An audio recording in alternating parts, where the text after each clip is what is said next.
This problem is based on fixed point iteration method, and the problem is, in order to find the real root of the equation x cube minus x minus 1 this is equal to 0 near x equal to 1, which of the following iteration function gives the convergence of the sequence?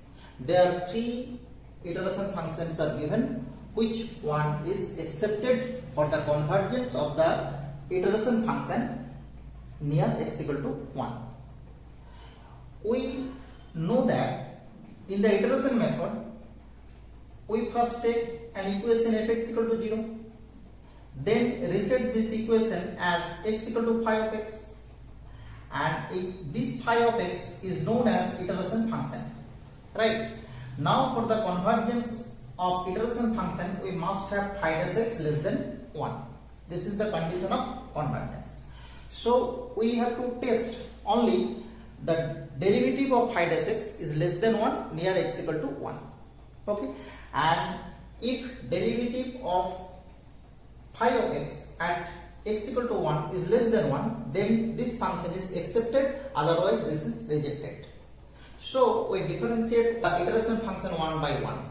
The first iteration function here is phi of x is given by x cube minus 1.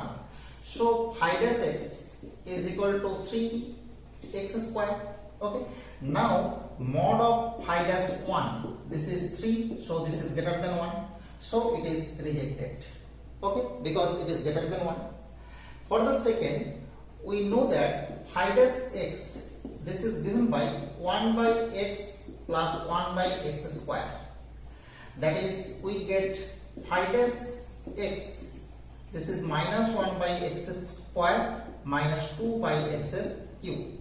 So phi dash x mod phi dash 1, we put directly 1 here. This is 1 plus 2, this is 3, this is also greater than 1. So this is also rejected.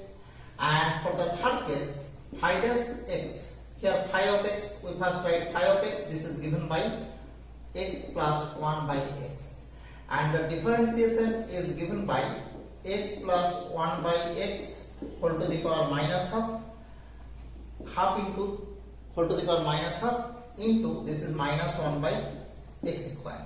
Now phi dash 1, this is given by half into 2 by 1 to the power minus half into minus 1 by 1, and getting both side mod, we get this is 1 by 2 root 2. So this is clearly less than 1. Okay, so this iteration function is only accepted from these three given iteration function, and we get all the iteration function from here. Okay, in the first case we write x, this is equal to x cube minus 1 in the first case, and we write in the second case, this is given by x cube, this is equal to 1 plus x, we write first, and then x equal to 1 plus x by x square. This is second case, and in the third case it is clear that we write x square, this is equal to 1 plus x by x, then we get x, this is equal to root under 1 plus x by x. Okay, so we, in all the cases, all the three cases, we derive this equation fx equal to 0 in the form of x equal to phi of x. Very easy problem or easy application of fixed point iteration method. Okay, thank you for watching.